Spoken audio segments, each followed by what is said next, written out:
देश की सरकार को यूसीसी पर, एनआरसी पर काम करने की ज़रूरत है, ना कि यूजीसी पर काम करने की ज़रूरत है।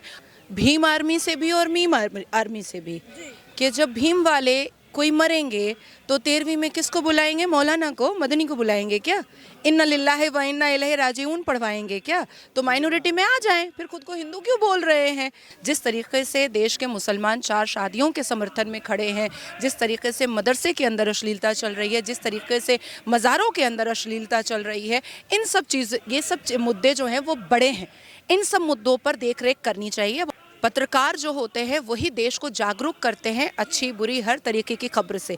और अगर महिला पत्रकार के साथ इतनी बड़ी अभद्रता हुई है तो मुझे ऐसा लगता है कि देश की सरकार को 2 लाइन ट्वीट करना चाहिए था। लेकिन अगर वो नहीं कर रही है तो उस जिम्मेदारी को हम जैसे संवैधानिक नागरिक को पूरा करना है कि नाज़िया इलाही खान और नाज़िया इलाही खान की पूरी टीम ऐसे पत्रकारों के साथ रात और दिन है।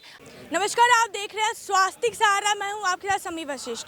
जहां यूजीसी का विरोध करते हुए जो है कुछ लोग ब्राह्मणवाद और मनुवाद उतरे हुए हैं, वहीं उसका समर्थन करने के लिए भीम आर्मी और डपली गैंग उतरी हुई है जो कि सरेआम गुंडागर्दी कर रही है। मैडम, मेरे साथ नाज़िया इलाही खान जी है। मैं इनसे पूछूंगी, मैम ये जिस हिसाब से यूजीसी का समर्थन कर रहे हैं, खास करके भीम आर्मी और डपली गैंग, और यहाँ पे आप विराट हिंदू सम्मेलन में आई हैं, क्या लगता है एक हो पाएंगे हिंदू? एक कहावत है कि 11वीं और 12वीं कर लो, 13वीं के लिए ब्राह्मण को ही बुलाना पड़ता है। तो मैं पूछना चाहती हूँ भीम आर्मी से भी और मीम आर्मी से भी, कि जब भीम वाले कोई मरेंगे तो 13वीं में किसको बुलाएंगे? मौलाना को, मदनी को बुलाएंगे क्या? इन्ना लिल्लाहि व इन्ना इलैहि राजिऊन पढ़वाएंगे क्या? तो माइनॉरिटी में आ जाएं, फिर खुद को हिंदू क्यों बोल रहे हैं? लोगों को झूठा चूरन क्यों चटवा रहे हैं? मुझे ऐसा लगता है कि देश को यूसीसी की ज़रूरत है, देश को आतंकवाद वाली मानसिकता से लड़ने की ज़रूरत है, जिहादी मानसिकता से लड़ने की ज़रूरत है, देश में हो रहे अश्लीलताओं को बंद करने की ज़रूरत है। जिस तरीके से देश के मुसलमान 4 शादियों के समर्थन में खड़े हैं, जिस तरीके से मदरसे के अंदर अश्लीलता चल रही है, जिस तरीके से मज़ारों के अंदर अश्लीलता चल रही है, ये सब मुद्दे जो हैं वो बड़े हैं। इन सब मुद्दों पर देख रेख करनी चाहिए। अब ऑपरेशन सिंदूर हुआ था, उसके बाद तकरीबन सिर्फ पंजाब से 81,000 से ज़्यादा जो बुलबुलें थीं वो पाकिस्तान की हमारे भारत में रह रही थी। बाबुल भारत के थे, बुलबुल वो पाकिस्तान की थी, तो भेजा गया। तो इस चीज़ को और कंटिन्यू करना चाहिए था। देखिए, यूजीसी के ऊपर बोलने का मेरा कोई हक नहीं है, इसलिए नहीं है क्योंकि हम मुसलमान खुद 72 फ़िरक़ा में एक दूसरे को कुचलते रहते हैं।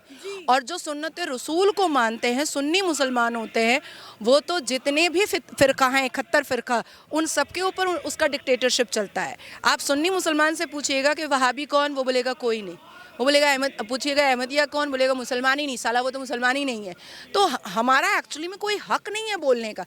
But being a renowned advocate, मैं आपको ये बात रख रही हूँ कि देश की सरकार को यूसीसी पर, एनआरसी पर काम करने की ज़रूरत है, ना कि यूजीसी पर काम करने की ज़रूरत है। मुझे लगता है वेस्टेज ऑफ टाइम कर रही है सरकार अपनी। सरकार को सही जगह पर और सही काम पर अपना दिमाग लगाना चाहिए। लेकिन जहाँ इसका समर्थन भीम आर्मी और डपली गैंग कर रही है, वहाँ वो ये बोलती हैं कि हमारे साथ संबंध बनाओ। कैसे कि ब्राह्मण बेटी को हमारे यहाँ भेज दो, रोटी और मतलब बेटी का संबंध बना के रखो, ऐसे कहते हैं। देखिए, महिला जो है ना वो टारगेट करने के लिए बहुत आसान है।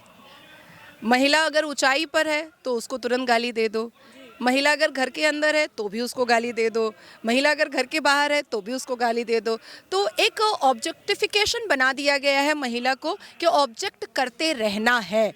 कोई भी, हमारा घरेलू लड़ाई होगा महिला टारगेट, हमारा बाहर लड़ाई होगा महिला टारगेट। तो मुझे ऐसा लगता है कि जो पुरुष, चाहे वो किसी भी जाति, धर्म और समुदाय से आ रहे हैं, अगर कोई पुरुष महिला कार्ड खेल करके अपनी पॉलिटिकल चीज़ों को या अपने पॉलिटिकल वेंडेटा को या अपने पर्सनल वेंडेटा को निकालता है, तो मुझे लगता है कि वो हमारे LGBTQ से भी बदतर है। क्योंकि LGBTQ जो है वो भी अपने सेल्फ आइडेंटिफिकेशन के लिए देश के सर्वोच्च न्यायालय में जाकर खड़े होते हैं, ढोल लेकर के खड़े होते हैं और कहते हैं कि यही मेरा आइडेंटिफिकेशन है, तो मुझे लगता है कि ऐसे ऐसे लोगों को नामर्द का बोर्ड लगा लेना चाहिए अपने अपनी छाती पर, जो महिला कार्ड खेल करके अपने पॉलिटिकल या पर्सनल वेंडेटा को बाहर करते हैं। कुछ चुनिंदा जेएनयू के छात्रा जो हैं वो डपली बजाकर ये कहते हैं कि हमें मनुवाद से आज़ादी चाहिए, हमें ब्राह्मणवाद से आज़ादी चाहिए। They are frustrated.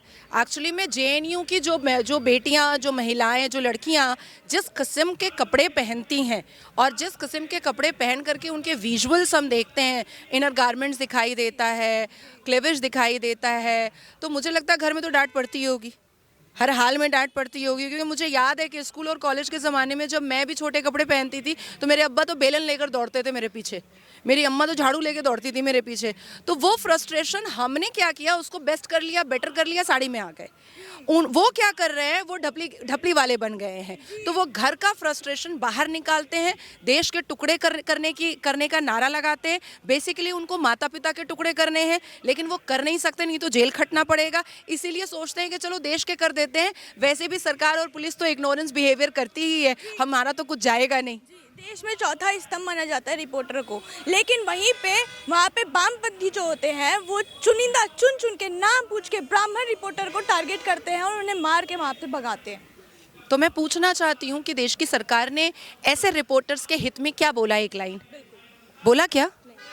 लेकिन मैं बोलती हूँ कि ऐसे सभी रिपोर्टर्स के साथ मैं हूँ, लीगल तरीके में जहाँ पर भी मेरी ज़रूरत होगी मैं उनके साथ, उनके शाना बशाना, उनका कंधा बन करके खड़ी रहूँगी, उनकी बड़ी बहन बन करके खड़ी रहूँगी और फ्री ऑफ कॉस्ट उनका केस भी देखूँगी। यहाँ पे रुचि तिवारी का सबसे बड़ा चल रहा है। मुझे बहुत बुरा लगा, क्योंकि पत्रकार जो होते हैं वही देश को जागरूक करते हैं अच्छी बुरी हर तरीके की खबर से।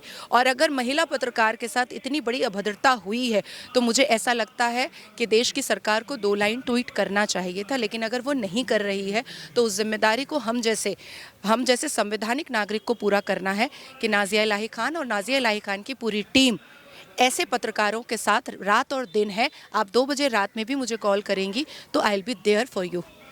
Thank you.